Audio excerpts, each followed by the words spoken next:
यदि dot product में आई के साथ आई डॉट आई आए तो उसकी वैल्यू 1 और जे डॉट जे आए तो उसकी वैल्यू 1 और के डॉट के आए तो उसकी वैल्यू भी 1 होती है। ठीक है, बट आई के साथ जे आए आई के साथ के आए तो उनकी वैल्यू 0 होती है। हम यहाँ पर आपको बताते हैं कि यदि आई डॉट आई आए तो इसकी वैल्यू 1, जे डॉट जे आए तो इसकी वैल्यू भी 1 और के डॉट के आए तो इसकी वैल्यू भी 1। बट इनके अलावा आई के साथ जे आ गया, आई के साथ के आ गया, जे के साथ आई आ गया या के साथ आई आ गया, के साथ जे आ गया तो इन सबकी वैल्यू होती है 0। ठीक है, जैसे आई के साथ यदि जे आया तो उसकी वैल्यू 0, जे के साथ के आया तो उसकी वैल्यू 0, आई के साथ के आया तो उसकी वैल्यू भी 0। ऐसा होता क्यों है, कोई बता सकता है?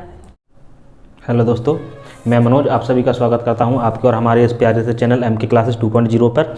आपको जैसा कि पता है हम मैथ क्लास 12th का मैथ पढ़ रहे थे, जिसमें हमने जो हमारा चैप्टर नंबर 10 है सदस्य बीजगणित, उसमें आधे चैप्टर का इंट्रोडक्शन देख लिया था। आज जो हमने कल पढ़ा था उससे रिलेटेड जो भी क्वेश्चन है आज हम वो क्वेश्चन करेंगे और जो आगे का जो भी कंसेप्ट रह गए थे वो इस क्लास में हम पूरे कंसेप्ट करेंगे। ठीक है, तो आप सभी लोग कृपया करके हमारे चैनल को सब्सक्राइब कर लें और बेल आइकन को भी प्रेस कर लें, जिससे हमारी वीडियो की नोटिफिकेशन आप तक सबसे पहले पहुंच सके। ठीक है, और यदि आपने वो हमारी पहली वाली वीडियो है वो नहीं देखी है तो इसी वीडियो के डिस्क्रिप्शन में हम आपको उस वीडियो की लिंक दे देंगे, तो वहां से जाकर पहले आप वो वीडियो देखें, तभी आपको ये वीडियो समझ में आएगी। ठीक है, तो चलिए हम अपना पहला क्वेश्चन देखते हैं। देखिए पहला क्वेश्चन क्या है, यदि P का स्थिति सदस्य आई कैप प्लस जे कैप तथा Q का स्थिति सदस्य 4 जे कैप माइनस 5 के कैप है तो PQ वेक्टर ज्ञात कीजिए। हमने कल आपको बताया था कि जो स्थिति सदस्य होते हैं वो क्या होते हैं। यदि P का स्थिति सदस्य देखें तो क्या होगा, OP वेक्टर। जो OP वेक्टर है, OP वेक्टर क्या होगा, OP वेक्टर है आई कैप प्लस जे कैप। ऐसे ही Q का स्थिति सदस्य क्या होगा, OQ वेक्टर। जो OQ वेक्टर है वो कितना है, 4 जे कैप माइनस के 5 के कैप। अब हमको ज्ञात क्या करना है, हमको निकालना है PQ वेक्टर। PQ वेक्टर, तो PQ वेक्टर निकालने के लिए हमने कल आपको समझाया भी था कि क्या होगा, OQ vector minus OP vector. ठीक है, तो अब यहाँ पे वैल्यू रखेंगे तो क्या होगा, OQ वेक्टर कितना है 4 जे कैप माइनस 5 के कैप और माइनस आई कैप प्लस जे कैप। ठीक है, अब इसको कैलकुलेट करेंगे तो क्या होगा, 4 जे कैप माइनस 5 के कैप माइनस आई कैप माइनस के जे कैप। यहाँ पे पहले आई कैप माइनस का आई कैप और प्लस के 3 जे कैप माइनस के 5 के कैप। ये हमारा PQ वेक्टर है। This is your answer. ठीक है, बात समझ में आ गई। ठीक है, हमने कुछ नहीं किया, आप हमारी जो पिछली वीडियो है वो जाके देख लीजिए, आपको ये सारे कंसेप्ट हमने उस पिछली वाली वीडियो में समझा रखे हैं। जो हमारी वो वाली वीडियो है वो उसकी जो लिंक है हम इसी वीडियो के डिस्क्रिप्शन बॉक्स में दे देंगे। ठीक है, तो आप उसे जाकर जरूर देख लें पहले। ठीक है, अब हमारा ये था क्वेश्चन नंबर फर्स्ट, ये क्वेश्चन नंबर पहला था। ठीक है, अब क्वेश्चन नंबर दूसरा क्या है, सेकंड क्वेश्चन जो है, सेकंड क्वेश्चन क्या है, सेकंड क्वेश्चन है दो सदस्य A vector 2 I cap plus 3 J cap plus 2 K cap तथा बी वेक्टर बराबर 3 I cap minus 2 J cap minus K cap हो तो A vector mod plus B vector mod का मान ज्ञात कीजिए। ठीक है, यानी कि हमको इसमें क्या करना है, पहले ए वेक्टर का मॉड निकालना है और बी वेक्टर का मॉड निकालना है, फिर उसको ऐड करना है। ठीक है, तो सबसे पहले हम क्या करते हैं, ए वेक्टर का मॉड निकालते हैं। तो ए वेक्टर कितना है, 2 I cap plus 3 J cap plus के 2 के कैप। इसका यदि मॉड निकालें तो हमने आपको पिछली क्लास में बताया भी है, यदि कोई आर वेक्टर है हमारे पास, जैसे एक्स आई कैप प्लस वाई जे कैप प्लस जेड के कैप, और इसका मॉड निकालें यानी कि इसका मापांक निकालें, जो मापांक है प्रमाण है, यदि वो निकालना होता है तो फॉर्मूला होता है आर वेक्टर का mod is equal to x square plus y square plus z square और इसका रूट। ठीक है, ऐसे ही इसका निकालेंगे तो क्या होगा, ए वेक्टर का मॉड इज इक्वल टू 2 का स्क्वायर प्लस 3 का स्क्वायर प्लस 2 का स्क्वायर। ठीक है, ये हो गया। अब इसकी वैल्यू निकालें तो A vector is equal to 2 का स्क्वायर 4, यहाँ पे 9, यहाँ पे 4, इन सबको ऐड करेंगे तो कितना होगा 17। ठीक है, अब ऐसे ही हम सेम बी वेक्टर का मॉड निकालें तो बी वेक्टर कितना होगा, पहले एक काम करते हैं, बी वेक्टर लिख लेते हैं। ठीक, पहले हम बी वेक्टर लिखते हैं। बी वेक्टर कितना है, 3 I cap minus 2 J cap minus K cap. अब इसका मापांक निकालेंगे तो ए वेक्टर का बी वेक्टर का मापांक इज इक्वल टू 3 का स्क्वायर प्लस 2 का स्क्वायर माइनस 2 का स्क्वायर और प्लस माइनस 1 का स्क्वायर। ठीक है, यहाँ पे 3 का स्क्वायर 9, 2 का 4 यहाँ पे 1, क्या होगा 40। ठीक है, अब हमको निकालना क्या है, हमको निकालना है A vector mod plus B vector mod. ठीक है, तो ए वेक्टर मॉड की वैल्यू कितनी है, √17 है, और बी वेक्टर मॉड की वैल्यू कितनी है, √14 है। यही हमारा आंसर है। ठीक है, समझ में आ गई बात। ठीक है, इसका स्क्रीनशॉट लीजिए, हो गया।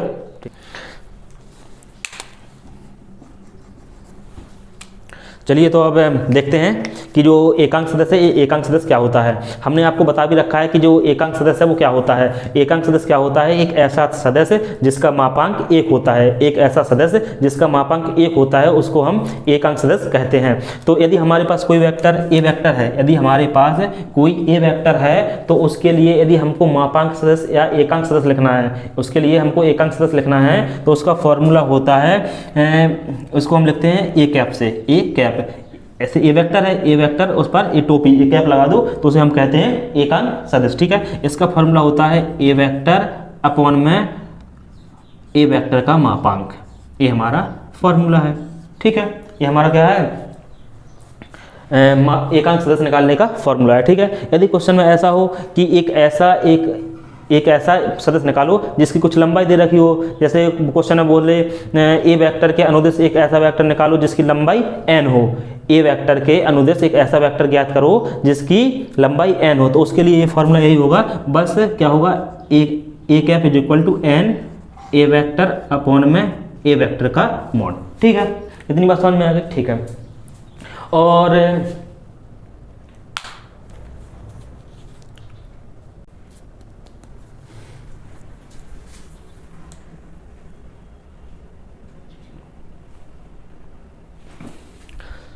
और एक बात और है, आपने शारीरिक सदस्य देखे होंगे। शारीरिक सदस्य हमने आपको पिछली क्लास में बताए भी हैं। ऐसे सदस्य, ऐसे दो सदस्य जो एक दूसरे के समांतर होते हैं उन्हें हम शारीरिक सदस्य कहते हैं। यदि दो सदस्य एक दूसरे के समांतर है, जैसे ए वेक्टर और बी वेक्टर, ए वेक्टर और बी वेक्टर एक दूसरे के यदि समांतर हैं, ए वेक्टर और बी वेक्टर यदि एक दूसरे के समांतर हैं तो वो शारीरिक होंगे। इनके लिए एक कंडीशन होती है कि जब भी वो शारीरिक होंगे तो B vector is equal to lambda A vector. ठीक है, यदि ए वाली कंडीशन सेटिस्फाई हो रही है तो जो ए वेक्टर है और बी वेक्टर है हमारे शारीरिक सदस्य होंगे। ठीक है, इसका आप स्क्रीनशॉट लीजिए या फिर कॉपी में नोट कर लीजिए, फिर हम आगे चलते हैं। हो गया। ठीक है, चलिए तो अब हमें एक इसी तरह से क्वेश्चन देखते हैं। ये क्वेश्चन क्या है, सदिश I cap minus 2 cap minus 2 cap के अनुदेश 3 इकाई लंबाई का सदिश ज्ञात कीजिए। हमने आपको एक फॉर्मूला बताया कि यदि हमारे पास कोई वेक्टर है, ए वेक्टर है और उसके अनुदेश कोई एक वेक्टर निकालना है जिसकी हमको कुछ लंबाई दे रखी है। यदि हमारे पास ए वेक्टर है और उसके अनुदेश हमको एक ऐसा वेक्टर निकालना है जिसकी कुछ लंबाई दे रखी है, तो उसका अभी हमने आपको एक फॉर्मूला बताया। फॉर्मूला क्या बताया, A cap is equal to N A vector upon में ए वेक्टर का मॉड यानी कि मापांक। ठीक है, तो आइए इसको सॉल्व करते हैं। इसको सॉल्व करें तो क्या होगा, एन की वैल्यू कितनी है क्वेश्चन में, 3, एन की वैल्यू 3 है और ए की वैल्यू ए है, तो ए इज इक्वल टू कितना है, आई cap minus 2 J cap minus के 2 के कैप। ठीक है, और इसका मापांक निकालें तो मापांक क्या होगा, ए वेक्टर का मापांक इज इक्वल टू 1 का स्क्वायर प्लस माइनस 2 का स्क्वायर और प्लस माइनस 2 का स्क्वायर। ठीक है, क्या होगा, 1 का स्क्वायर 1, यहाँ पर 2 का स्क्वायर 4 प्लस 4 √9 कितना हो जाए 3। ठीक है, यानी कि ए का मापांक 3 आ गया। ठीक है, अब यहाँ पे वैल्यू रखें तो एन की वैल्यू भी 3 है तो कितना हो जाए 3, एन की वैल्यू 3 और ए वेक्टर आई cap minus 2 J cap minus के 2 के कैप और अपॉन में 3। ठीक है, 3 से 3 कैंसिल, तो आंसर कितना हो जाएगा, आई कैप माइनस के 2 जे कैप माइनस के 2 के कैप। ठीक, दिस इज योर आंसर। ठीक है, इतनी बात समझ में आ गई। ठीक, चलिए अब तो आगे देखते हैं। आप इसका स्क्रीनशॉट लीजिए, फिर हम उसके बाद आगे चलते हैं। हो गया। ठीक है, चलिए तो अब देखते हैं हम अपना अगला टॉपिक, खंड सूत्र। जो हमने पिछली क्लास 10th में अभी पढ़ रखा होगा आपने कि जो कोई बिंदु होते थे, क्लास 10th में आपने पढ़ रखा है कि हमारे पास कोई बिंदु होते थे और उनको विभाजित करने वाला कोई अपन तीसरा बिंदु निकालते थे। कैसे निकालते थे? वहाँ पे एक फार्मूला होता था, यदि हमारे पास दो बिंदु हैं, एक बिंदु ए है, एक बिंदु ए है, एक का नाम P और एक का नाम Q। यदि हमारे पास कोई बिंदु P और Q है, यदि हमारे पास कोई बिंदु P और Q है, तो उसमें क्या होता था, यहाँ पे कोई तीसरा बिंदु आता था, यहाँ पे कोई मान चलते इसका नाम है R, यहाँ पे कोई तीसरा बिंदु आता था। यदि हम इसके निर्देशांक निकालते थे और A जो PQ है इसको m/n में यदि विभाजित करें, इसको m/n में विभाजित करें, तो हम इसके लिए फॉर्मूला पढ़ते थे। यदि हमको x के निर्देशांक निकालने हैं, यदि हमको x के निर्देशांक निकालने हैं तो x1 n या फिर m प्लस x2 और n अपॉन में m प्लस n। ठीक, सेम ऐसे ही y के लिए भी करते थे। ये होता था अंतः विभाजन के लिए और y विभाजन के लिए कुछ नहीं, इसी में क्या हो जाता है, माइनस हो जाता था। सेम वही फार्मूले यहाँ पे भी हैं, सेम वही फार्मूले यहाँ पे भी हैं। ठीक है, यहाँ पे कौन कौन से फार्मूला हैं? यहाँ पे देखिए, वहाँ पे जो हम पढ़ते थे x1 y1 x2 y2 के रूप में पढ़ते थे, यहाँ पे हम पढ़ेंगे वेक्टर के रूप में, लेकिन जो भी है सेम सब वैसा ही। ठीक है, तो फॉर्मूले क्या हैं? जैसे मानकर चलते हैं कि यदि किसी बिंदु के हमारे पास पोजीशन वेक्टर हैं, हमारे पास किसी बिंदु के पोजीशन वेक्टर हैं और वो जो एक उन जो दो बिंदु हैं हमारे पास, ठीक है, उन बिंदुओं से जो एक सदिश बनेगा, उस सदिश को कोई पॉइंट m/n में काटेगा, तो उस जो बिंदु है उसका हमको इससे निकालना है, उस बिंदु का हमको पोजीशन वेक्टर निकालना है। ठीक है, तो उसके लिए हम एक फार्मूला देखते हैं। ठीक है, फार्मूला क्या होता है?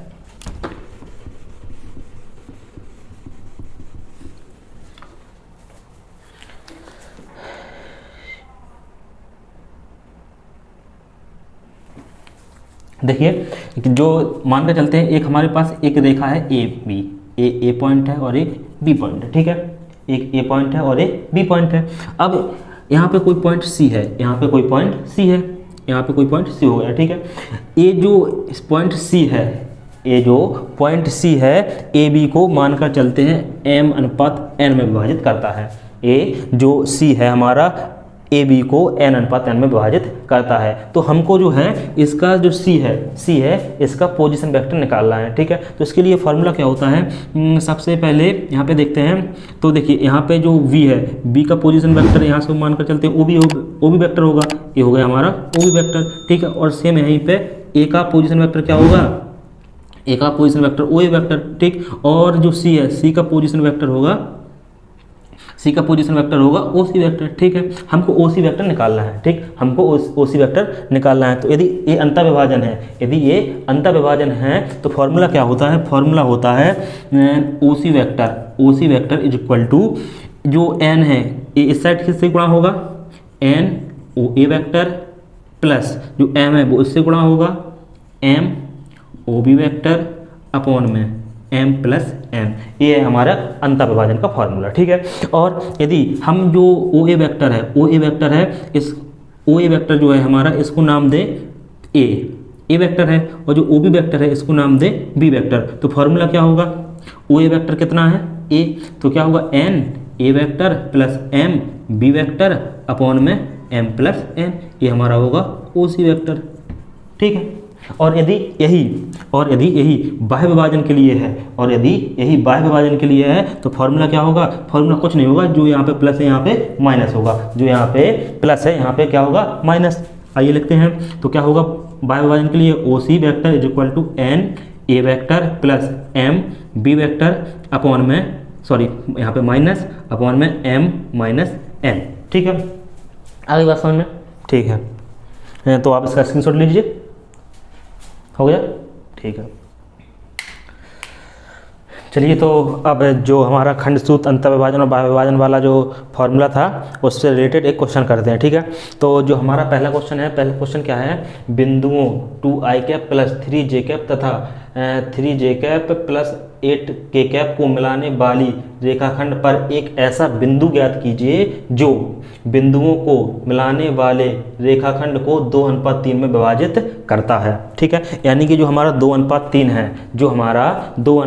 है, वो m और n की वैल्यू है, यानी कि जो m की वैल्यू है वो 2 है और n की वैल्यू 3 है, ठीक है। जो पहला वाला है वो m की वैल्यू है, ये n की वैल्यू है, ठीक है।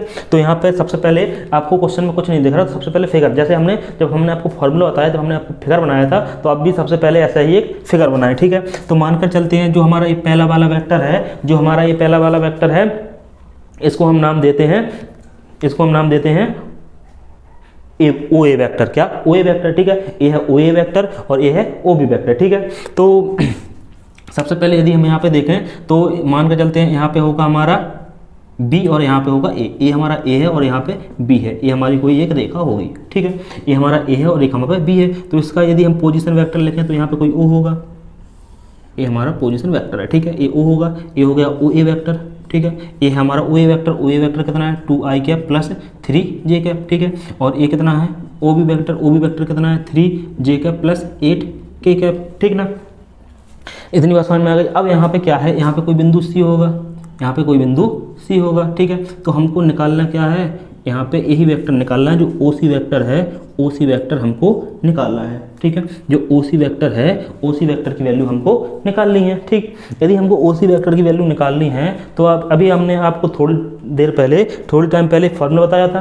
फॉर्मूला क्या था, ओ सी वेक्टर, यदि ए एम है और ए एन है, तो हमने आपको फॉर्मूला बताया था कि जो एम है, M O B vector plus N O A vector upon में एम प्लस एन, यही फॉर्मूला बताया था ना। तो हम यहाँ पे हमारा m कितना है, जो m अनुपात n है, ये हमारा 2:3 है, ठीक है। और ओ ए वेक्टर ए है और ओ बी वेक्टर ए है, हमको ओ सी वेक्टर निकालना है, ठीक। तो यदि हम फॉर्मूला में वैल्यू रखें तो m की वैल्यू कितनी है 2, यहाँ पे 2 इंटू ओ बी वेक्टर कितना है, ओ बी वेक्टर है हमारा 3i cap plus 8k cap, ठीक, प्लस n की वैल्यू कितनी है, n की वैल्यू है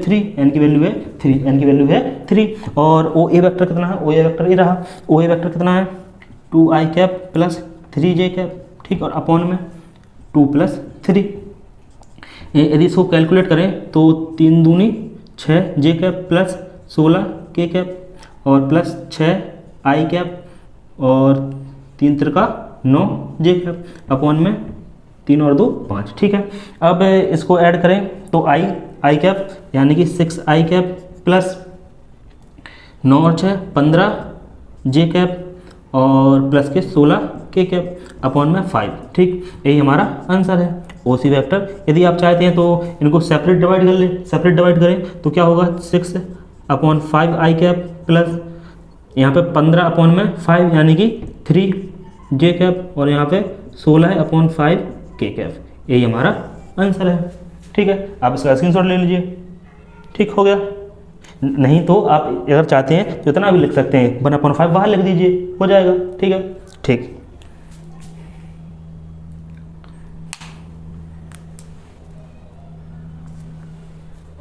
चलिए तो अब देखते हैं दो सदस्यों का गुणन, ठीक है, कि यदि हम दो सदस्यों का गुणा करेंगे तो क्या आता है, ठीक है। तो देखिए हम यहाँ पे यदि दो सदस्यों का गुणा करें, तो इनका गुणा दो तरीके से हो सकता है। इनका जो गुणा है वो दो तरीके से हो सकता है। कौन कौन से? एक तो इनका होगा अदिश गुणनफल, और एक होगा सदिश गुणनफल, ठीक है। तो सबसे, और जो हमारा अदिश गुणनफल है उसको हम कहते हैं डॉट प्रोडक्ट, और जो सदिश गुणनफल है उसको कहते हैं क्रॉस प्रोडक्ट, ठीक है। तो सबसे पहले हम देखते हैं अदिश गुणनफल, ठीक है, कि यदि दो सदस्य हैं तो उनके बीच में जो अदिश गुणन है वो अदिश गुणनफल हम कैसे निकालते हैं, ठीक है। तो मानकर चलते हैं कि हमारे पास यहाँ पर दो वेक्टर हैं, ठीक है।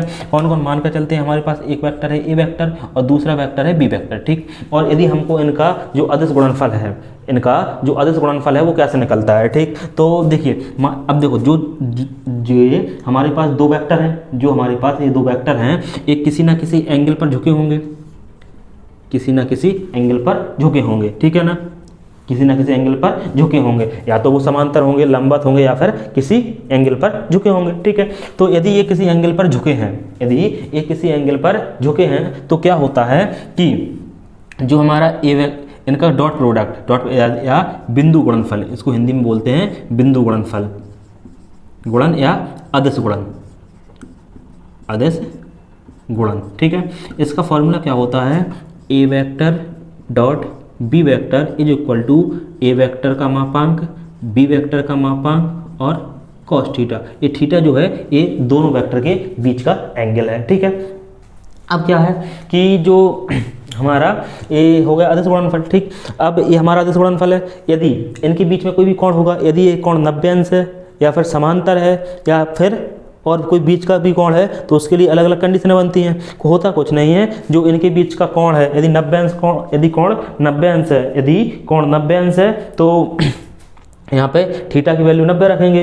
यदि कोण 90 अंश है तो यहाँ पे थीटा की वैल्यू 90 रखेंगे। यदि एक दूसरे के समांतर हैं, यदि ये एक दूसरे के समांतर हैं तो यहाँ पे हम थीटा की वैल्यू 180 रखेंगे, ठीक है ना, ठीक है। तो यदि हम पहले बात करते हैं कि यदि ए वेक्टर और बी वेक्टर एक दूसरे पर लंब हैं, यदि ए वेक्टर लंब है बी वेक्टर पर, यदि ए वेक्टर बी वेक्टर पर लंब है तो क्या होता है, तो यहाँ पे क्या है, तो जो थीटा है, थीटा की वैल्यू कितनी होगी 90 यानी कि 90, ठीक है। तो यहाँ पे 90 थीटा की वैल्यू 90 रखें तो क्या होगा, A vector dot B vector is equal to A vector का मापांक, बी वेक्टर का मापांक और यहाँ पे कॉस 90।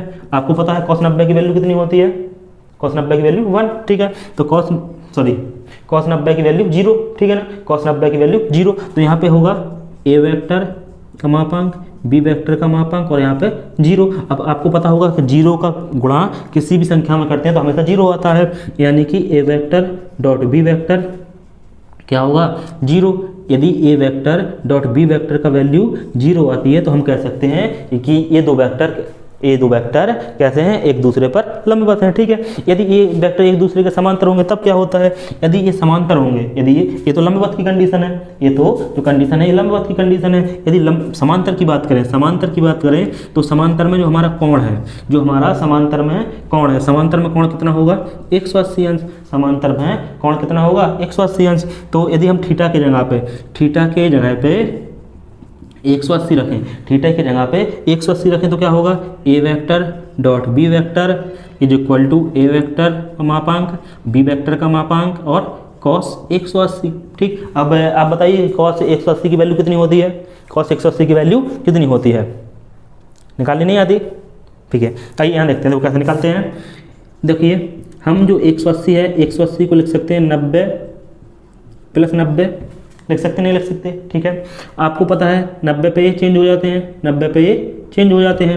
यदि ये 90 पे चेंज होंगे तो क्या बनेंगे साइन, और कॉस यहाँ कितना होगा 90, ठीक है। इतना यह है कितना बन जाएगा साइन 90। तो साइन 90 की वैल्यू कितनी होती है, साइन 90 की वैल्यू कितनी होती है, साइन 90 की वैल्यू 1 वट। यहाँ पे है क्या, ए आपने त्रिकोणमिति पढ़ रखी होगी, त्रिकोणमिति आपने पढ़ रखी होगी, यदि नहीं पढ़ रखी है तो बताइए, हम आपके लिए उसकी एक अलग से वीडियो बना देंगे। आपने पढ़ रखा होगा यहाँ पे ASTC, ए सनम तेरी कसम, पढ़ रखा है ना, ठीक है। तो ये पहला चतुर्थांश, दूसरा चतुर्थांश, दूसरे चतुर्थांश में कॉस होता है माइनस, तो यहाँ पे क्या आएगा माइनस, यानी कि इसकी वैल्यू कितनी आ गई -1। तो यहाँ पे -1 रखेंगे तो A vector dot B vector कितना हो जाएगा, माइनस ए वेक्टर का मापांक और बी वेक्टर का मापांक, ठीक है। और यदि इनका बीच का कोण 0 है, यदि इनके बीच का कोण 0 है, यदि थीटा की वैल्यू 0 रखें, यदि थीटा की वैल्यू 0 रखें तो क्या होगा, A vector dot B vector is equal to A vector का मापांक, बी वेक्टर का मापांक और यहाँ पे cos 0 की वैल्यू 1, cos 0 की वैल्यू 1। तो यहाँ पे क्या होगा, A vector dot B vector is equal to A vector का मापांक और बी वेक्टर का मापांक, ठीक है। इतनी बात समझ में आ गई, इसका स्क्रीनशॉट ले लीजिए, फिर हम आगे चलते हैं इसके सदिश गुणनफल पर, ठीक हो गया, ठीक है। हाँ, और एक बात और क्या कि जो यहाँ से आप इसके जो दो हमारे पास 2 वेक्टर हैं, इनसे आप इसी फार्मूले से, कहाँ गया ये वाले, इस वाले फार्मूले से आप जो है 2 वेक्टर के बीच का एंगल भी निकाल सकते हैं। कैसे निकाल सकते हैं, यहाँ देखते हैं। देखिए हमने देखा A vector dot B vector is equal to A vector का मापांक, बी वेक्टर का मापांक और कॉस थीटा, ठीक है। अब क्या है कि जो यहाँ पे हमको थीटा की वैल्यू निकालनी है, तो थीटा के लिए कॉस थीटा एक तरफ रहता है, cos theta is equal to A vector dot B vector upon में ए वेक्टर का मापांक, बी वेक्टर का मापांक, और यहाँ से यदि अब थीटा की वैल्यू निकालनी है तो कॉस उस तरफ जाएगा तो इनवर्स बन जाएगा, तो theta is equal to cos inverse A vector dot B vector upon में ए वेक्टर का मापांक बी वेक्टर का मापांक, यही आपका एंगल का फॉर्मूला है। ठीक है, और एक बात और आती है, यदि आई के साथ डॉट प्रोडक्ट में, यदि डॉट प्रोडक्ट में आई के साथ आई डॉट आई आए तो उसकी वैल्यू 1, और जे डॉट जे आए तो उसकी वैल्यू 1, और के डॉट के आए तो उसकी वैल्यू भी 1 होती है। ठीक है, बट आई के साथ जे आए, आई के साथ के आए तो इनकी वैल्यू 0 होती है। हम यहाँ पर आपको बताते हैं कि यदि आई डॉट आई आए तो इसकी वैल्यू 1, जे डॉट जे आए तो इसकी वैल्यू भी 1, और के डॉट के आए तो इसकी वैल्यू भी 1। बट इनके अलावा आई के साथ जे आ गया, आई के साथ के आ गया, जे के साथ आई आ गया, या के साथ आई आ गया, के साथ जे आ गया, तो इन सब की वैल्यू होती है 0। ठीक है, जैसे आई के साथ यदि जे आया तो उसकी वैल्यू 0, जे के साथ के आया तो उसकी वैल्यू 0, आई के साथ के आया तो उसकी वैल्यू भी 0। ऐसा होता क्यों है, कोई बता सकता है? चलिए आप ये इसकी जो भी है इसका कारण क्या है आप वो कमेंट में बताना।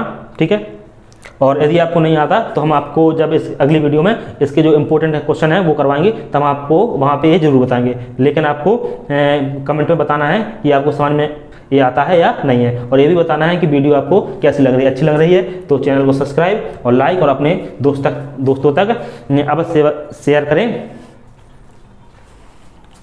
इसका आप स्क्रीनशॉट लीजिए। चलिए तो अब देखते हैं दो सदस्य का सदस्य गुणनफल, दो सदस्य का सदस्य गुणनफल। ठीक, उसके पहले आप इसका स्क्रीनशॉट ले लीजिए। ठीक है, चलिए तो अब देखते हैं दो सदस्यों का सदस्य गुणनफल। ठीक है, तो जो हमारा दो सदस्य हैं, हमारे पास दो सदस्य होते हैं। यदि हम उनके सदस्य गुणनफल की बात करें तो जैसा कि हमने जो अदिश गुणनफल है उसके लिए फार्मूला देखा था, सेम हम वैसे ही सदस्य गुणनफल के लिए फार्मूला देखते हैं। तो फार्मूला क्या होता है, देखिए हमने जो अदिश गुणनफल के लिए फार्मूला देखा था, वो क्या होता है, A vector dot B vector is equal to A vector का मापांक बी वेक्टर का मापांक और कॉस थीटा। ठीक है, सेम वैसे ही जो सदस्य गुणनफल है, जो हमारा सदस्य गुणनफल है उसके लिए फॉर्मूला होता है A vector cross B vector. और हाँ, जो ये हमारा सदस्य गुणनफल है इसको हम क्रॉस प्रोडक्ट भी कहते हैं। ठीक है, तो इसका फॉर्मूला क्या होता है, A vector cross B vector is equal to A vector का मापांक बी वेक्टर का मापांक और sine theta into N cap. जो एन कैप है, एन कैप क्या होता है, हमारा यूनिट वेक्टर होता है। एन कैप हमारा यूनिट वेक्टर होता है। ठीक है, तो अब है क्या, अब क्या है कि जैसे हमने जो पिछले वो है उसमें हमने देखा था कि यदि थीटा की वैल्यू 0 है, 180 है और 90 अंश है तो उसके लिए कुछ अलग अलग गुण आए थे। ऐसे ही सेम इसके लिए भी कुछ गुण आते हैं। यदि हम यहाँ पे थीटा की वैल्यू 0 रखते हैं, तो ये सारी वैल्यू 0 हो जाती है, क्योंकि साइन 0 की वैल्यू 0 होती है। ठीक है, और यदि हम यहाँ पे थीटा की वैल्यू 90 रखते हैं यानी कि 90 अंश रखते हैं, यदि हम थीटा की वैल्यू 90 अंश रखते हैं तो इसमें साइन 90 है उसकी वैल्यू कितनी होती है, 1। तो यहाँ पे कितना हो जाता है, 1। यदि थीटा की वैल्यू 90 है तो क्या, एक A vector cross B vector is equal to A vector का मापांक और बी वेक्टर का मापांक। ठीक है, और यदि थीटा की वैल्यू 0 अंश है तो क्या होगा, A vector cross B vector is equal to 0 है। ठीक है, आशा करते हैं आपको ये सारी चीज़ समझ में आ रही होंगी। और अब इस टॉपिक से रिलेटेड हमारी कुछ ही चीज़ें बची हैं जो हम आपको अगली वीडियो में बताएंगे। और जो अगली वीडियो है उसमें हम जो इस टॉपिक से रिलेटेड जितने भी इंपॉर्टेंट क्वेश्चन हैं जो कि बार बार बोर्ड एग्जाम में पूछे जाते हैं, सारे आपको करवाएंगे। तो आप लोगों से यही कहना है कि आप हमारे चैनल को सब्सक्राइब कर लें, जिससे जो हम अगली वीडियो डालें और जिसका नोटिफिकेशन आपके पास सबसे पहले पहुँच जाए। Thank you.